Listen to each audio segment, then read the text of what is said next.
신약성경 베드로전서 1장 9절입니다.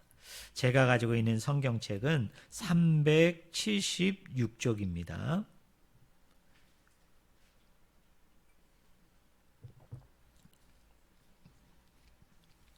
네, 신약성경 376쪽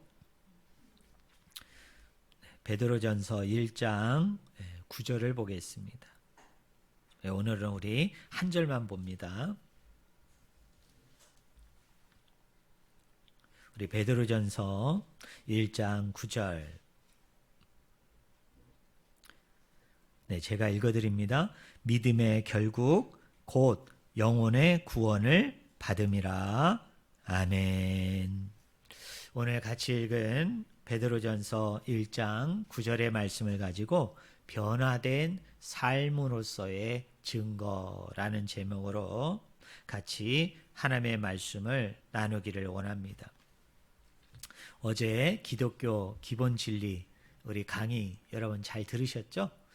그 강의 때 제가 삼두정치를 종식을 하고 로마가 지배하고 있는 전체의 땅을 통일한 그 왕 한 사람을 제가 소개했는데 여러분 기억납니까? 성경에서는 가이사 아구스토 이렇게 누가복음 2장 1절에 나오는 인물이라고 그랬잖아요. 근데 일반 역사에서는 이 사람을 뭐라고 부른다고 그랬죠? 아우구스투스. 이 아우구스투스입니다. 이 사람이 그 통일 그 로마 제국, 통일 로마 왕국의 최초 처음 왕이었습니다. 그리고 두 번째 황제가 누구냐면 티베리우스예요. 티베리우스. 그리고 세 번째 황제가 누구냐면 칼리굴라입니다. 칼리굴라. 그리고 네 번째 로마 황제의 이름이 뭐냐면 클라우디우스예요. 클라우디우스. 그리고 다섯 번째는 우리 어머님들도 다 아시는 이름이에요. 옛날에 왜 그런 노래 있었죠. 고양이 네로, 고양이 네로. 그거 아세요? 노래? 거기서 나오는 그 네로 황제가 로마의 다섯 번째 황제입니다. 제가 왜 여러분에게 설교를 하면서 이 1대, 2대, 3대, 4대, 5대의 로마 황제의 이야기를 들려주고 있느냐면 이 베드로 전서가 그 로마가 통일 왕국을 이룸을 통하여 멀리는 동방을 다스리고 아래로는 이집트까지 다스리고 그리고 지중해를 중심으로 해서 그리스 그 반도뿐만 아니라 오늘날로 얘기하면 이 터키 지역을 중심으로 하는 이 소아시아 지역 전체를 갖다가 이 로마가 지배하게 되어지는데요. 이 베드로 전서가 기록될 당시에 로마 황제 이름이 누구였느냐면 아까 제가 5명을 소개한 것 중에 네 번째 황제 누구라고 그랬습니까? 클라우디우스라는 황제가 즉위해서 이 로마의 전체 땅을 통치할 때 그때 기록된 성경이 뭐냐?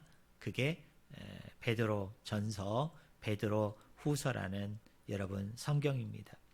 근데 이 클라우디우스 황제가 황제로 등극하면서 이 황제가 했던 여러 가지 일들 중에 하나가 뭐냐면 이 로마 정부가 이 가나안 지역, 이 팔레스타인 지역을 통치하고 관할하고 있었어요. 그런데 자꾸 그곳에서 뭐가 일어나느냐면 분란이 일어나는 거예요. 자꾸 그곳에서 밀란이 일어나고 자꾸 그곳에서 열심당을 중심으로 한 유대인들의 이 밀란, 난리가 계속 일어나는 거예요. 로마 정부를 적대하고 또 로마 군인들을 위협하고 공격하고 그런 일들이 이렇게 곳곳에서 산발적으로 일어나다 보니까 이 클라우디우스 황제가 이제 칙령을 내리게 됩니다. 그래서 그 칙령이 뭐냐면 이 팔레스타인 지역에만 유대인이 있었던 게 아니라 이 유대인들이 로마에 들어와서도 여기서 이렇게 생활을 하고 있었거든요. 그래서 팔레스타인 지역에 있는 유대인들은 군사를 보내가지고 그들을 무력으로 제압하는 거죠. 여러분 무력으로 그 사람들을 통제하는 거예요. 그러나 이 로마 시내에 들어와 있는 이 유대인들, 로마 시내 안에 살고 있는 이 유대인들은 클라우디우스 황제가 어떻게 하느냐면 이 사람들을 이 로마 시내로부터 어떻게 했겠어요? 추방을 했습니다. 내쫓았어요. 그래서 이 사람들이 이제 다른 나라로 이주할 수밖에 없었던 거죠. 그런데 이 클라우디우스 황제가 가만히 보니까 이 유대교만 문제가 아닌 거예요. 가만히 보니까 그리스도교라고 얘기하는, 오늘날로 얘기하면 기독교라고 얘기하는 사람들도 가만히 보니까 같은 동급인 거예요. 왜요? 같은 하나님을 섬기잖아요. 그죠? 그리고 같은 구약 성경을 사용하고. 그래서 안 되겠다.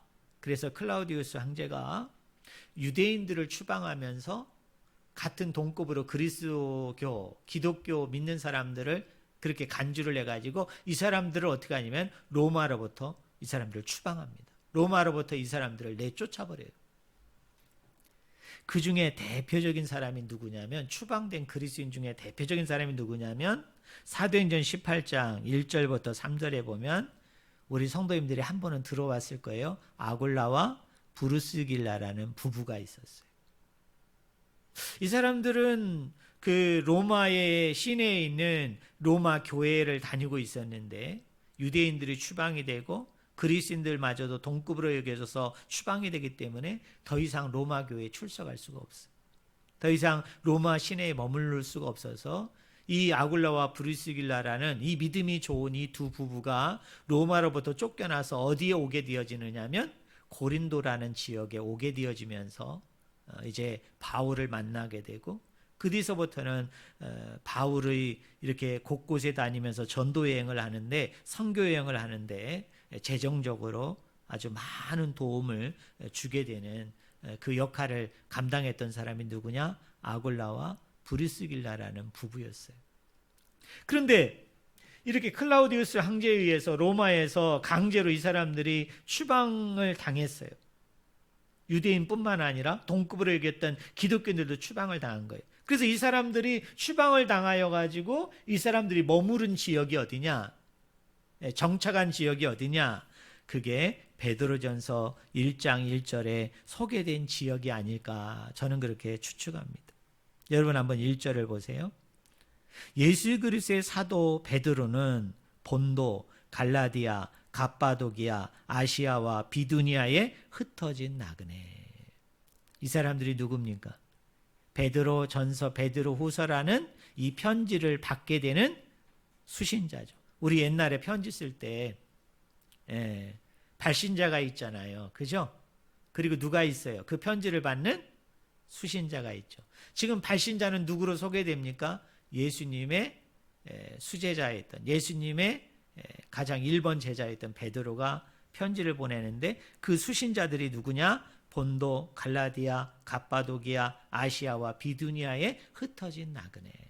여기 흩어졌다는 말이 바로 그걸 얘기하는 거예요. 누구에 의해서? 클라우디우스 황제에 의해서 로마에서 축출된, 로마에서 내어 쫓김을 당한 사람들이 이 지역에 와서 살고 있었다는 거예요. 이 지역에서 여러분 정착했다는 거예요.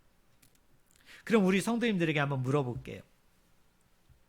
이렇게 로마에서 쫓겨서 본도와 갈라디아와 갑바도기아와 아시아와 비두냐에 와가지고 사는 이 사람들이 그 지역 안에서 여러분 주류였을까요? 비주류였을까요? 네, 비주류였겠죠. 그죠? 여러분 그 도시 안에, 그 지역 안에는 원주민들이 원래 살고 있었던 거죠. 원래 그 지역의 사람들이 살고 있었던 거고, 이 사람들은 흩어진 나그네 된 신분을 가지고 쫓겨나가지고 강제로 추방을 당해서 어떻게 해요? 이 지역에 들어와서 그 사람들하고 같이 살다 보니까 이 사람들은 당연히 주류가 아니라 비주류가 된 거예요. 그래서 베드로전서, 베드로후서를 살펴보면 이 사람들이 이 지역에 와가지고 이곳에 있는 사람들에 의해서 많은 냉대를 당해요. 여러분, 멸시를 당합니다. 그리고 때로는 공격도 당해요. 참 어려운 상황과 처지 가운데 빠져 있는 것을 여러분 우리가 알 수가 있어요. 자, 오늘 제가 여러분에게 나누고자 하는 말씀의 핵심이 뭐냐? 이렇게 쫓겨나가지고 전혀 생소한, 어떤 의미에서 어떤 사람들은 한 번도 가보지 아니했던 이 지역에 비주류로 와가지고 주류들로부터 맹대와 멸시와 천대와 조롱을 받고 있는 상황 속에서 이 사람들이 어떻게 그리스도를 전하는 사람으로, 하나님의 말씀을 전하는 사람으로 이 사람들이 어떻게 충성을 하게 되어졌는가, 그 부분에 대해서 저는 오늘 우리 성도님들과 함께 말씀의 은혜를 나누기를 원합니다. 다시 한번 여러분 9절을 보세요. 자, 1장 9절 제가 읽어드립니다. 믿음의 결국 곧 영혼의 구원을 받음이라 라고 얘기합니다. 여러분, 영혼 구원, 이 단어가 의미하는 바가 무엇일까요? 예전에 제가 부교육자가 있을 때도 저도 한번 문의를 한 적이 있었어요. 어디냐면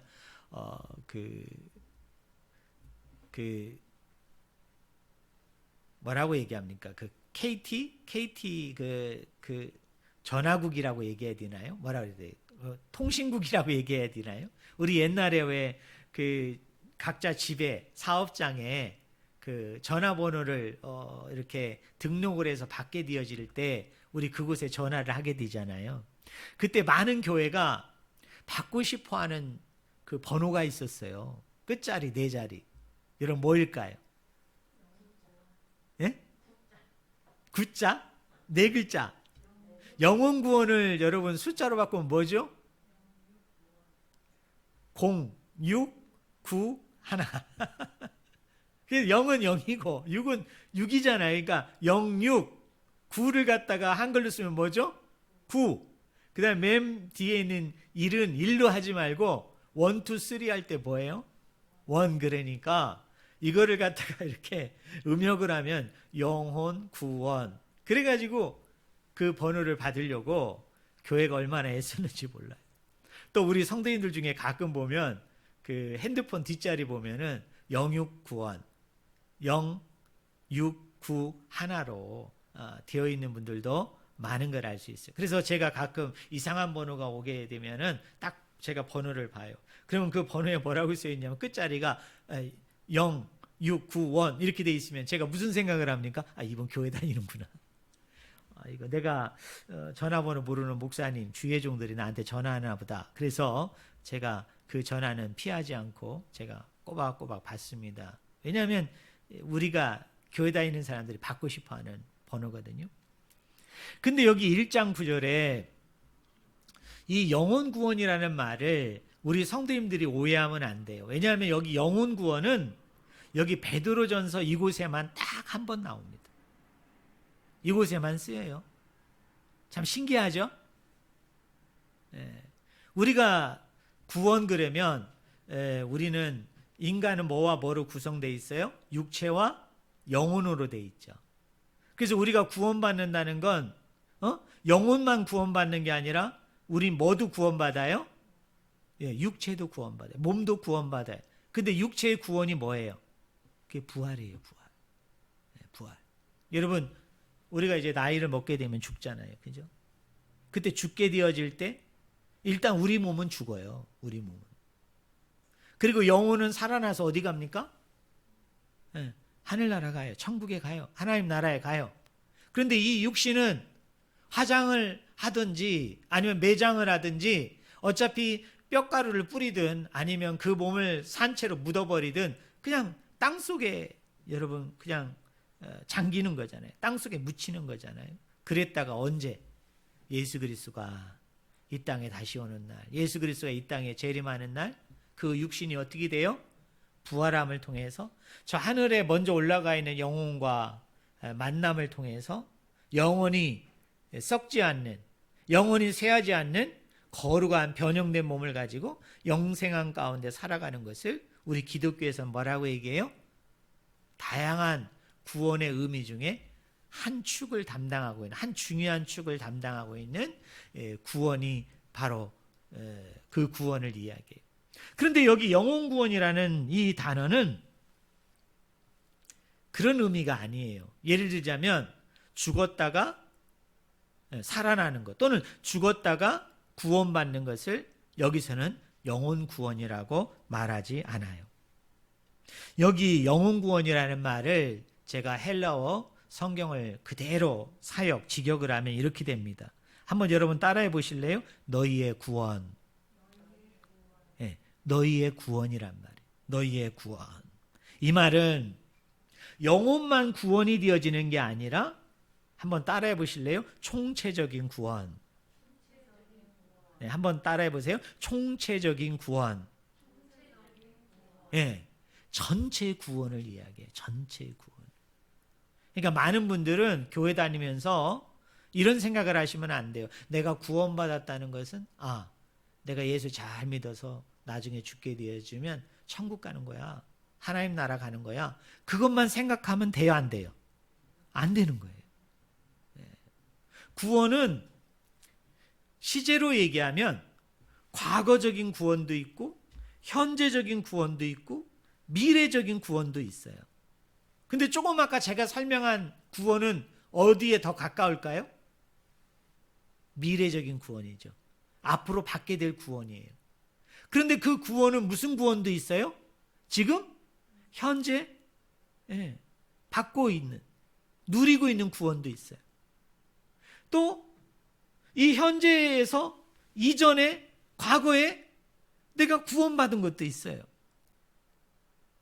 자, 이게 오늘 설교의 핵심은 아니지만 간단히 설명드릴게요. 과거에 받은 구원은 언제죠? 저로 예를 들자면 제가 예수님을 언제 처음 만났느냐면 중학교 1학년 때 만났어요. 저는 초등학교 때, 국민학교 다닐 때는 교회도 몰랐던 사람이 한 번도 가본 적이 없어요.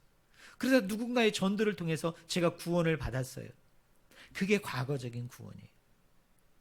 여러분이 처음 하나님을 만나게 됐을 때, 여러분이 처음 하나님을 믿게 되어졌을 때, 그게 한 달 전의 일이든 1년 전의 일이든 아니면 내가 어렸을 때의 일이든 그때 예수 그리스도를 믿고 구원받은 그 구원이 뭐예요? 그게 과거적인 구원이에요. 그럼 현재의 구원은 뭡니까? 하나님을 통해서, 성령님을 통해서 하나님이 우리에게 부어주시는 은혜가 있어요. 부어주시는 사랑이 있어요. 그 은혜와 사랑을 가지고 내가 이 세상을 살아가는 거예요. 그것도 어떤 의미에서 뭐예요? 그것도 구원이에요. 구원이라는 것은 또 어떤 의미가 있느냐면 사단의 통치를 받는 곳에서 하나님의 통치를 받는 곳으로 어떻게 해요? 옮겨지는 것을 성경은 또 뭐라고 얘기해요? 구원이라고 얘기해요. 자, 우리 성도님들에게 한번 물어볼게요. 여러분은 지금 사단의 지배를 받습니까? 아니면 하나님의 지배를 받습니까? 하나님의 지배를 받으려고 노력하고 있어요? 좋아요. 우리 믿는 사람들은 하나님의 통치를 받아들이는 거죠. 하나님이 내 주인이시고 하나님이 내 왕이시라는 것을 내가 받아들임으로, 믿음으로 정말 하나님이 나의 왕이 되어주시고 주인이 되어주셔서 나를 다스리는 거예요. 나를 통치하는 거예요. 그게 현재적인 구원이에요. 그러니까 내가 죽고 나서 하나님 나라에 가야만이 하나님이 그곳에서 나를 통치하고 다스리고 나를 지키시고 나를 보호해 주시는 게 아니라 이 땅에서 우리가 살아갈 때에 예수 그리스도, 그 하나님이 나의 왕이시고 나의 주인이라는 거, 그래서 그분의 통치 가운데 내가 들어가게 되어질 때, 그 통치 가운데 나의 모든 것을 내어 드릴 때 하나님이 나의 주인이 되고 왕이 되어주셔서 여러분을 어떻게 하세요? 다스리시는 거예요. 여러분을 지키시고 보호해 주시고 그 믿음과 신앙을 지탱하고 유지하도록 함께 해주시는 거예요. 이것도 성경에서 뭐라고 얘기해요? 이걸 구원이에요. 이게 그게 현재적인 구원이에요. 그럼 미래적인 구원은 뭐예요? 아까 제가 얘기한 대로 우리가 개인적인 종말을 맞이해요. 개인적인 종말은 여러분이 죽음을 얘기하는 거예요. 또 우주적인 종말은 예수 그리스도의 이 땅의 재림함을 통해서 지구가 끝나는 거예요. 이 세상이 끝나는 거예요. 그때 우리는 어디로 가게 돼요? 하나님의 최종적인 구원의 완성인 하나님 나라 바실레이아 그 왕국에 들어가게 되는 것을 그걸 뭐라고 그래요? 미래적인 구원이라고 그래요. 그럼 여기에 영혼 구원은 우리 성도님들에게 퀴즈를 내볼게요. 이 영혼 구원은 이 세 가지 시제로 나누어진 구원 중에 어디에 해당이 될까요? 어디에 가까울까요? 물론 그렇다고 해서 나머지 두 개하고는 전혀 관련이 없다고 보기도 또 어렵지만 사실은 어디 하나가 이 영혼 구원을 가장 잘 설명하는 데예요. 자, 여러분 한번 봐요. 영혼 구원이라고 얘기할 때 이건 과거적인 구원을 얘기할까요? 현재적인 구원을 얘기할까요? 미래적인 구원을 얘기할까요? 네, 우리 성도님들이 너무 잘 맞추시네. 여기 영혼 구원은 죽어서 가게 되는 천국을 얘기하는 게 아니에요. 죽어서 가게 되는 하나님 나라를 얘기하는 게 아니에요. 물론 그것도 구원이죠. 그렇지만 여기서 영혼 구원은 뭐예요? 현재적인 구원이에요. 현재적인 구원. 그러면 로마로부터 추방을 당하여서 지금 주류도 아니고 비주류가 되어짐을 통해 그곳에 원래부터 살고 있던 사람들에게 많은 멸시와 냉대와 조롱과 공격을 당해요. 얼마나 힘들겠어요. 근데 지금 베드로 사도가 1장 9절에 뭐라고 얘기해요? 믿음의 결국 곧 영혼의 구원을 받음이라. 이 말씀이 던져주고 있는 핵심적인 의미는 이런 거예요.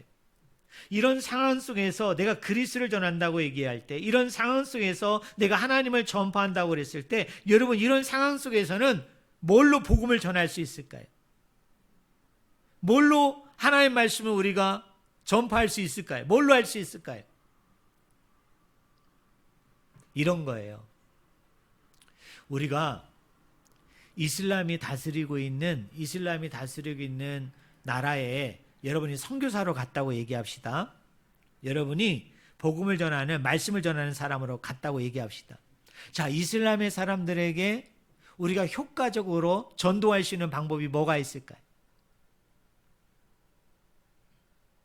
조금 많은 저항이 있겠지만 그래도 좀 저항을 좀 덜 받으면서 지혜롭게 효과적으로 여러분 말씀을 전할 수 있는 방법이 뭐가 있을까요? 말로써 전하는 게 아니라 뭐로써 전해야 돼요? 그렇죠. 행동으로, 삶으로, 행실로 그 사람들에게 보여주는 거예요. 보여주는 거. 네. 말로써 전하는 복음이 아니라 여러분 한번 따라해 보세요. 몸으로 보여주는 복음. 바로 그거예요. 여기 베드로 사도가 영혼 구원을 얘기할 때 그 영혼 구원이라는 단어가 의미하는 게 그거예요. 비주류로서 주류의 사람들에게 냉대와 멸시와 천대와 핍박을 받고 공격을 받는 상황에서 어떻게 하면 효과적으로 복음을 전할 수 있을까? 어떻게 하면 효과적으로 말씀을 전할 수 있을까? 그것은 말로써 전하는 복음도 중요하지만 이런 상황에서는 좀 더 지혜로워야 된다는 거예요. 뭐로써 복음을 전해야 된다고요? 삶으로써, 우리의 행실로서, 우리의 행동으로서 뭐예요? 말씀을 전한다는 거예요. 제가 예전에 이슬람권에 선교하러 나간 어떤 의사 선생님한테 직접 들은 간증이에요. 이 의사 선생님이 우리나라에서 되게 유명한 대학병원의 의사였는데요. 근데 하나님의 부르심을 받았어요. 그래서 이 한국에서 그 병원에 사직서를 내고 부인과 아이들과 함께 중동에 있는 어느 나라에 선교사로 간 거예요. 하지만 이슬람권에서는 내놓고 복음을 전하면 안 돼요. 내놓고 예수님을 소개하고 하나님을 소개하면 안 돼요. 그럼 어떻게 됩니까? 추방을 당하거나 여러분 구금이 되어지거나 아니면 테러리스트를 만나면 우리 예전에 여러분 아시죠? 샘물교회 몇 교회 이렇게 선교사로 갔다 어떻게 됐습니까?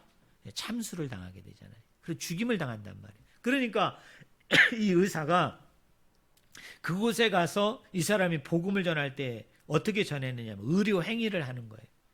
아픈 사람들, 힘든 사람들, 어려운 사람들 오게 되어지면 정성껏 그 사람들을 진료해 주는 거예요. 돈도 거의 받지 않으면서. 그러니까 어떤 이슬람 사람이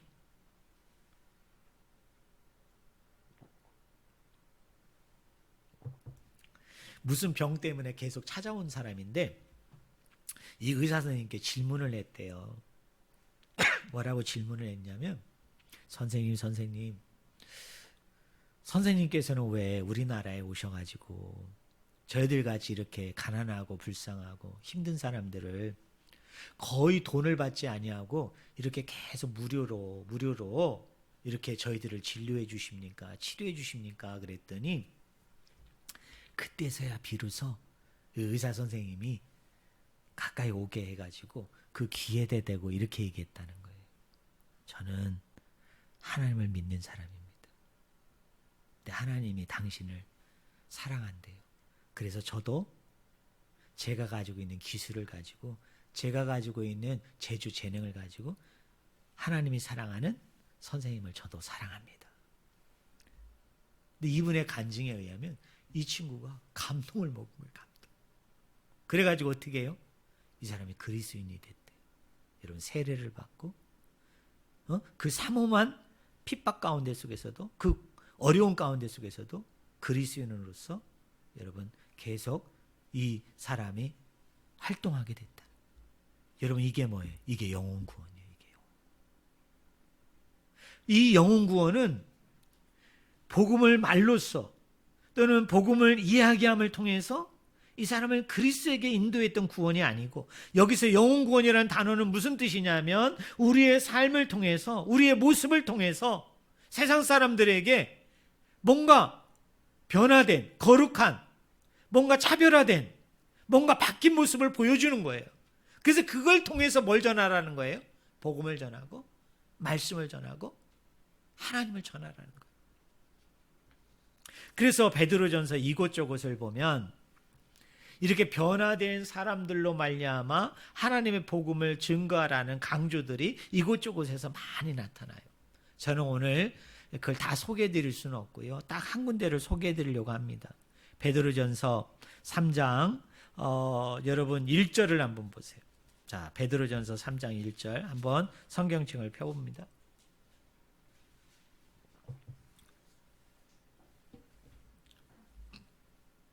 제가 1절, 2절만 읽어드릴게요. 제가 읽어드립니다. 아내들아, 이와 같이 자기 남편에게 순종하라. 이는 혹 말씀을 순종하지 않는 자라도 말로 말미암지 않고 그 아내의 행실로 말미암아 구원을 받게 하려 함이니 너희의 두려워하며 정결한 행실을 봄이라 라고 얘기합니다. 지금 무슨 관계를 얘기하죠? 여기 소개된 관계가 무슨 관계예요? 남편과 아내가 나타나니까 이게 무슨 관계? 부부관계. 근데 이 남편은 어떤 사람이에요? 거기 1절에 보니까 어떤 사람으로 소개됩니까? 말씀을 믿지 않는 남편이에요. 말씀을 믿지 않는 남편. 쉬운 말로 얘기하면 교회 안 나가요. 교회 다니기를 거부하는 거예요. 그런 남편이에요. 그리고 아내가 소개됩니다. 이 아내는 어떤 아내일까요? 네, 말씀을 믿는 아내예요. 교회를 다니는 아내예요. 그런데 그 남편을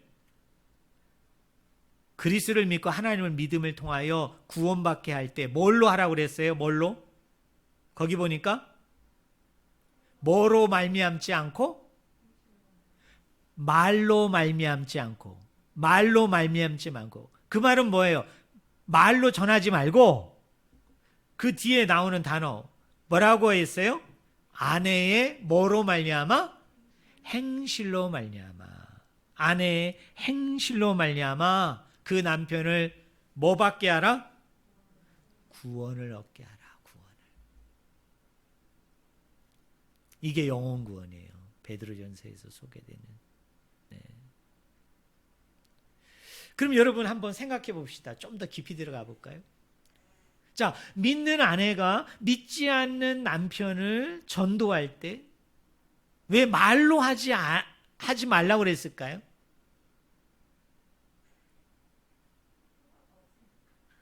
그래요. 우리 집사님 너무 잘했어요. 그렇죠. 효과가 없어요. 이게 정답이에요. 정말 놀라운 답이. 네. 그렇죠. 잔소리 한다고 그러죠.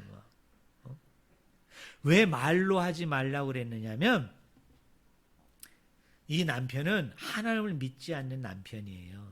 그렇기 때문에 복음을 얘기하고 말씀을 얘기하면 이분이 잘 이해할까요? 이해하지 못할까요? 이해하지 못해요. 그죠? 여러분 저 세상 밖에 있는 사람들한테 여러분 나가서 전도할 때 우리가 교회 얘기한다고 해서 그 사람들이 다 이해할 수 있을까요? 아니에요. 성경에 대해서 이야기했을 때 그 사람들이 다 이해할까요? 아니에요. 여러분이 처음 예수님을 믿었을 때를 생각하시면 돼요. 여러분이 교회 와가지고 예배를 드리는데 목사라는 양반이 앞에 나와가지고 막 말씀을 전해요. 성경을 전해요. 그때 처음에는 어때요? 그게 잘 이해 안 돼요. 잘 받아들이지도 않고 잘 인정하고 싶지도 않고 그런 게 그게 누구나 다 그 과정을 거치는 거죠. 그러니까 믿지 않는 남편이니까 이게 더더욱 그러지 않겠어요? 그리고 또 하나 이해된다 한들 그걸 받아들일까요? 받아들이지 않을까요? 도리어 받아들일 준비가 안 돼 있죠. 받아들일 마음이 안 돼 있단 말이에요. 그럴 때는 베드로 사도가 뭐라고 얘기하냐면 말을 하지 말고 뭐를 보여라? 네 행실로서 네 삶으로서 남편에게 뭐예요? 그것을 보이라는 거예요. 아까 제가 얘기했죠. 말로 전하는 복음이 아니라 행위로 행실로 모습으로 보이는 복음을 통해서 그 남편에게 전도하라는 거예요. 그러면 그 남편이 뭘 받게 돼요? 네가 전하는 말은 내가 이해는 못하겠어. 네가 왜 하나님을 믿는지, 네가 왜 교회 다니는지, 네가 나에게 얘기해 주는 건 모르지만은 이런 경우가 있어요. 그런데 한 가지는 알겠다. 당신 교회 가더니 사람이 이렇게 바뀌었네. 그리고 늘 모습이 행복해. 감사해. 너무 즐거워해요. 그런 모습을 불신 남편이 보게 되다 보면, 믿지 않는 남편이 보다 보면 내 아내가 이야기하는 건 내가 잘 모르겠는데 내 아내의 행실을 보고 내 아내의 모습을 보니까 저런 하나님이라면 나도 한번 교회 가봐야 되겠다. 저런 하나님이라면 나도 한번 믿어봐야 되겠다 라고 한다는 거예요. 그러면 그 행실이 구체적으로 뭐냐? 구체적으로 행실이 뭐냐? 여러분 5절을 보세요. 5절. 3장 5절. 제가 읽어드릴게요. 전에 하나님께 소망을 두었던 거룩한 부녀들도 이와 같이 자기 남편에게 뭐함으로? 순종함으로 자기를 뭐 했어요? 단장하였다. 아내가 남편에게 그 남편을 구원하기 위해서, 그 남편이 예수님을 알고 믿게 하기 위해서 행실을 보여야 되는데, 행위를 보여야 되는데 그 행위가 뭐냐? 남편에게 복종하는 거예요. 남편을 무시하고, 여러분 그러게 하면 안 된다는 거예요.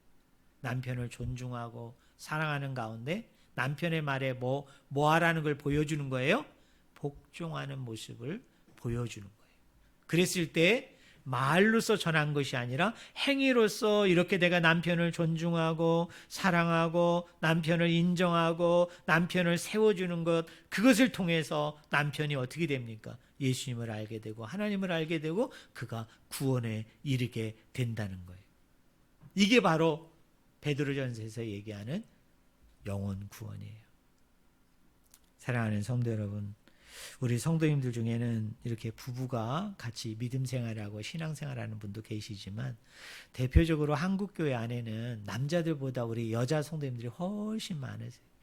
그러다 보니까 남편의 구원을 위해서 안타까워하고 아쉬워하면서 하나님 앞에 울부짖어 기도하는 분들이 얼마나 많습니까? 내가 진리를 알기 이전에는 상관없죠. 내가 이 구원의 세계를 알기 이전에는 상관이 없지만 내가 교회를 와보니까 하나님의 세계를 알 것 같아요. 그리고 구원의 세계를 알 것 같아요. 뭡니까? 이 땅 안에서 예수 그리스도를 믿어야만이 저 천국이 보장이 되는 거죠. 저 하나님 나라가 보장이 되는 거죠. 그래서 지금 남편을 믿지 않는 남편을 향해 어때요? 정말 아쉬워하고 가슴 아파하고 힘들어하는 마음이 생기는 거 아닙니까? 그런데 그 남편에게 말로써 전하는 것도 중요하지만 그것보다 더 중요한 게 있다. 그게 뭐예요? 삶으로 보여주는 거예요. 행위와 행동 가운데 보여주는 거예요. 그게 뭐예요? 남편을 존중해 주는 거예요. 남편을 아끼는 거예요.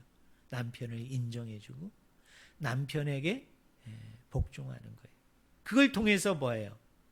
그리스도를 드러내고 하나님을 드러내고 그리고 복음을 드러내는 거예요. 말씀을 드러내는 거예요. 사랑하는 성도 여러분, 지금 우리는 코로나19로 인해서 여러 가지 불편함과 어려움 그리고 막연한 두려움을 가지고 우리가 일상을 보내고 있잖아요. 그리고 다시 예전의 일상으로 돌아갈 수 있을까라는 생각 앞에서 우리가 우울함도 생기는 것이 사실이에요. 최근에 제가 뉴스를 보니까 신문을 보니까 처음에는 이런 말이 쓰였어요. 기후 위기, 기후가 위기다, 위기다. 근데 조금 지나니까요, 이 단어가 뭘로 바뀌었느냐면은 죄송합니다. 처음에는 기후 변화, 뭐 엘니뇨 현상이 나오고 뭐 무슨 현상이 나와서 어디가 갑자기 막 홍수가 쏟아지고 쓰나미가 오게 되어져서 많은 사람들이 생명을 잃어버리고 재산을 잃어버릴 때 이거는 환경 오염에 의한 뭐예요? 기후 변화 때문에 나타난 거다. 이런 얘기가 처음에 들렸단 말이에요. 그래서 조금 지나니까 무슨 말이 들리기 시작해요? 기후 위기다. 기후 위기다. 근데 최근에는요, 이런 방송을 자세히 보세요. 이런 신문 같은 걸 자세히 봐봐요. 지금은 뭐라고 얘기하는지 아세요? 기후 재앙이다. 또 뭐라고 그래요? 기후 멸망이다. 그래서 이 코로나19를 보니까 이건 뭐가 갖다 준 재앙이에요? 기후가 가져다 준, 환경이 가져다 준, 여러분, 그 재앙인데 이거를 초래한 사람이 누구예요? 우리 인간이거든. 여러분, 우리 사람이에요. 코로나19가 우리에게 늘 부정적인 것은 아니에요. 또 긍정적으로 작용한 면도 있어요. 그 중에 하나가 뭐냐면 우리의 민낯을 다 드러내는 게 코로나19예요. 우리 한국교회로 보면요, 이 코로나19로 인해서 이 숨겨져 있던, 가려져 있었던 한국교회의 이 불편한 민낯이 어떻게 됐습니까? 세상에 다 이렇게 공개되고 있잖아요. 그죠?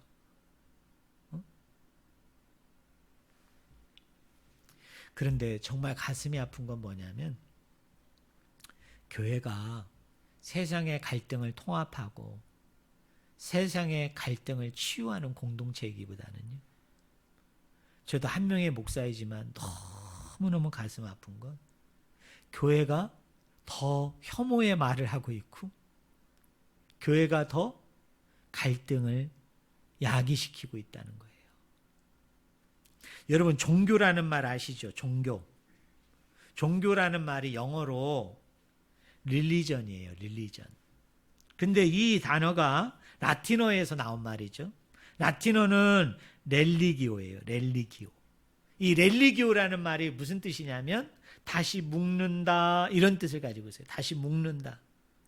그러니까 종교가 가지고 있는 중요한 기능 중에 여러 가지 기능이 있는데 그 중에 하나는 뭐예요? 세상이 이렇게 나누어졌을 때, 세상이 이렇게 나누어짐을 통해서 그곳에서 갈등과 어려움과 아픔이 있을 때, 여러분, 교회가 하는 역할이 뭐예요? 종교가 하는 역할이 뭐예요? 그걸 더 나누는 게 아니고 그 갈등을 치유하는 거예요. 그게 뭐예요? 그것을 통합하는 거예요. 그래서 하나로 묶어주는 것. 그게 종교가 가지고 있는 순수한 기능이에요. 그런데 제가 목사님들을 만나고 또 적지 않은 그리스도인들을 만나고 얘기를 들어보면 가끔 너무 가슴 아픈 게 정말 이분들이 이 세상이 하나 되기를 원하는 사람들인가? 이 나라가 하나로 통합이 되는 데 있어서 그 화목해 하는 그 샬롬, 평화를 이루게 하는 데 있어서 정말 이분들이 헌신된 사람인가 사명자인가라고 여길 때 정말 가슴이 아파요. 정말 같은 목사로서 너무 부끄럽고요. 우리 또 성도님들을 가끔, 우리 성도님들은 그런 분 없는데 가끔 성도님들을 보면은 너무너무 가슴이 아픈 게 도리어 이분들이 더 이렇게 나누는 일을 하시더라고. 더 편을 나누고. 그리고 믿는 사람들 안에서도요, 내가 이쪽이고 당신이 이쪽이라고 그래가지고 그거 가지고 싸우는 거예요. 다투는 거예요. 그리고 이쪽에 있는 사람이 이쪽에 있는 사람을 향해서 뭐라고 얘기해요? 막 혐오스러운 말을 해요. 혐오스러운 말을. 전 그거 보면서 정말 저분들이 하나님 믿는 사람인가? 정말 저분들이 그리스도를 믿는 사람인가? 하나님이 주시는 언어가 무슨 언어입니까? 생명의 언어잖아요. 죽어있는 생명을 살리는 거잖아요. 그죠? 힐링의 언어예요. 상처받고 병들고 힘들어하고 우울해하는 사람들을 어떻게 돼요? 살리는 언어예요. 생명의 언어라고. 그런데 오늘 우리 그리스도인들 중에도 가끔 보면은 내 입에서 나오는 말이 사랑의 언어, 생명의 언어, 치유의 언어이기보다는 지금 우리의 이 언어 가운데 속에서도 하나님의 이름을 가지고 기독교라는 이름을 가지고 가면을 쓰고 어떻게 합니까?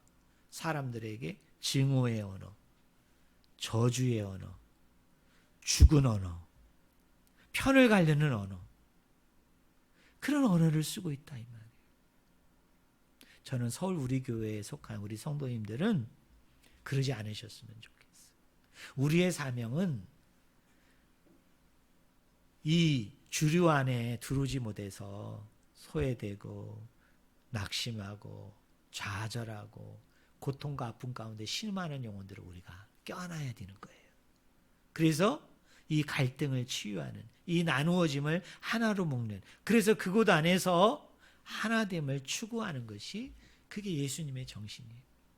여러분, 그게 하나님의 정신이에요.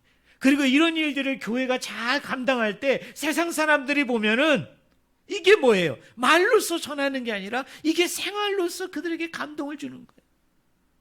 우리는 서로 폄하하고, 우리는 서로 혐오하고, 우리는 사람들을 분리하고 이간질하고 찍는 데 익숙하지만 교회라는 곳에 가보니까 저곳은 생명을 살리는 언어가 있고, 여러분, 하나로 통합하는 언어가 있어서 이 모든 갈등을 하나로 묶는, 이 모든 나누어진 것을 하나로 묶는 그런 복음의 힘, 말씀의 힘을 그들에게 보임을 통해서 그 사람들의 부끄러운 자아상을 발견하게 함을 통해 그들을 그리스도 앞에 인도하는 이 귀한 일이 저와 여러분들 가운데 있기를 주의 이름으로 축원을 드립니다. 결론적으로 얘기합니다.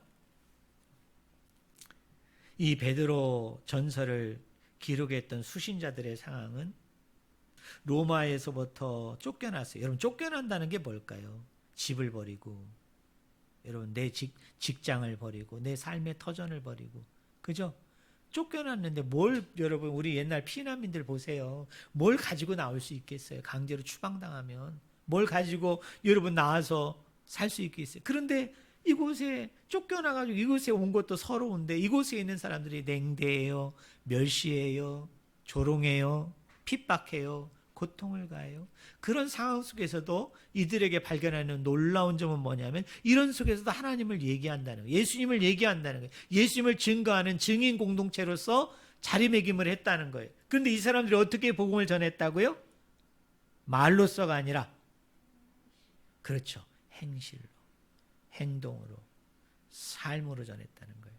특별히 제가 여러 가지 관계 중에 무슨 관계를 얘기했어요? 부부관계. 불신 남편을 전도하는 것은 말이 아니다. 말로써 전하는 복음이 아니라 행동으로, 행위로, 삶으로 드러내는 복음을 전해야 된다. 우리 성도님들은 남편분들을 다 존경하기를, 존중하기를, 사랑하고 세워주기를, 그리고 때로는 복종하는 모습까지도 보임을 통해서 우리의 행실을 통해 여러분의 남편들, 여러분의 가족들, 여러분의 주변에 있는 모든 사람들을 다 그리스도 앞에 인도하는 이 크신 은혜의 은총이 저와 여러분들 가운데 차고 넘치기를 주의 이름으로 간절히 축원을 드립니다.